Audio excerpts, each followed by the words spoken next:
എല്ലാ വൃശ്ചികക്കൂറുകാർക്കും 1202 വർഷഫലത്തിലേക്ക് സ്വാഗതം.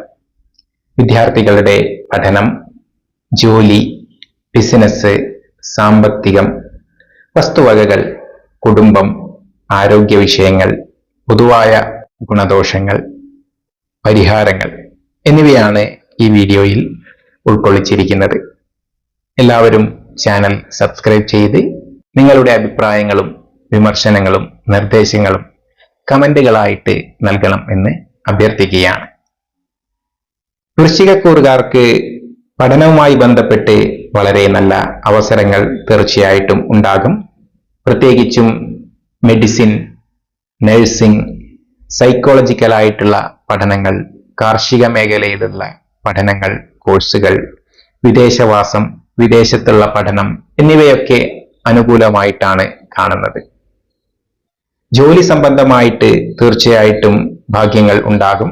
വിദേശത്ത് പോകണം എന്ന് ആഗ്രഹിക്കുന്ന ആളുകൾക്ക് തീർച്ചയായിട്ടും സാധിക്കും. മെഡിസിൻ, അഡ്മിനിസ്ട്രേഷൻ, ബിസിനസ്, അതുപോലെ മരുന്നുമായി ബന്ധപ്പെട്ട വിഷയങ്ങൾ, അത് ഏത് മേഖലയിലായാലും, അലോപ്പതി, ആയുർവേദം, മറ്റുള്ള ചികിത്സാ വിഭാഗങ്ങൾ, ഇവയിലൊക്കെ ജോലി ചെയ്യുന്ന ആളുകൾക്ക് ഗുണഫലങ്ങളായിട്ട് തന്നെയാണ് കാണുന്നത്. ബിസിനസ്സിൽ അത്ര അനുകൂലമായിട്ടുള്ള ഒരു മാസം, ഒരു വർഷമല്ല വൃശ്ചികക്കൂറുകാർക്ക് ഉള്ളത്.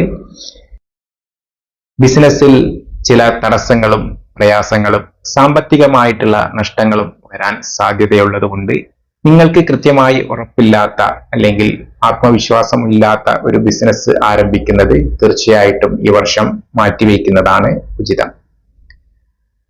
പ്രത്യേകിച്ചും ആർട്ട് അല്ലെങ്കിൽ വസ്ത്രങ്ങളുമായി ബന്ധപ്പെട്ട, ആഭരണങ്ങളുമായി ബന്ധപ്പെട്ട വിഷയങ്ങൾ ഉൾക്കൊള്ളുന്ന ബിസിനസ്സുകൾ. സാമ്പത്തികമായി വൃശ്ചികക്കൂറുകാർക്ക് വളരെ നല്ല മികച്ച ഒരു വർഷം തന്നെയാണ് എന്ന് പറയാം. സാമ്പത്തിക നേട്ടങ്ങൾ, അതിനുവേണ്ടിയുള്ള പ്ലാനുകൾ നിങ്ങൾക്ക് കുറെ കാലമായിട്ട് മനസ്സിലുണ്ട്. എന്നാൽ ശരിയായ രീതിയിൽ അതിനെ പ്രവർത്തികമാക്കാൻ സാധിക്കുന്നില്ല എങ്കിൽ ഈ വർഷം തീർച്ചയായിട്ടും സാധിക്കും. സാമ്പത്തികമായിട്ടുള്ള അഭിവൃദ്ധി വളരെയധികം ഉണ്ടാകുമെന്ന് തന്നെ നിസ്സംശയം പറയാം. എങ്കിലും ചില അപ്രതീക്ഷിതമായിട്ടുള്ള പ്രയാസങ്ങൾ മൂലം സാമ്പത്തിക നഷ്ടങ്ങൾ ഒഴിവാക്കാൻ വേണ്ട മുൻകരുതലുകൾ തീർച്ചയായിട്ടും എടുക്കണം.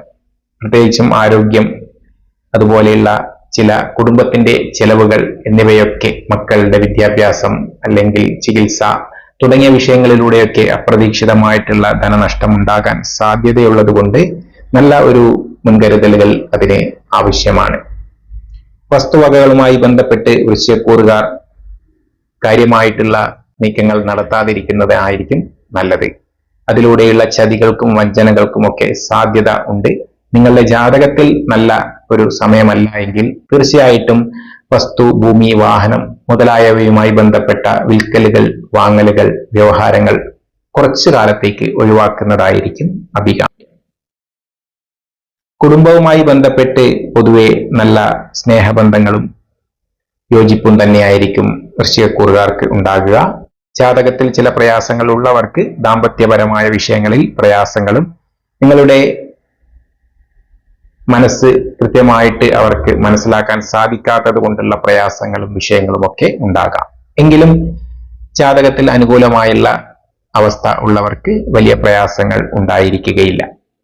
ആരോഗ്യ വിഷയത്തിൽ മുൻ പറഞ്ഞതുപോലെ ധനനഷ്ടം ഉണ്ടാകുവാനുള്ള സാധ്യതകൾ, ആശുപത്രി ചെലവുകൾ വരുവാനുള്ള സാധ്യതകൾ ഉള്ളതുകൊണ്ട് അതിൽ നിന്നും നിങ്ങളെ സംരക്ഷിക്കുവാൻ വേണ്ട കൃത്യമായ ദിനചര്യകളും ഭക്ഷണക്രമങ്ങളും വ്യായാമങ്ങളും മുന്നോട്ട് കൊണ്ടുപോകേണ്ടതാണ്.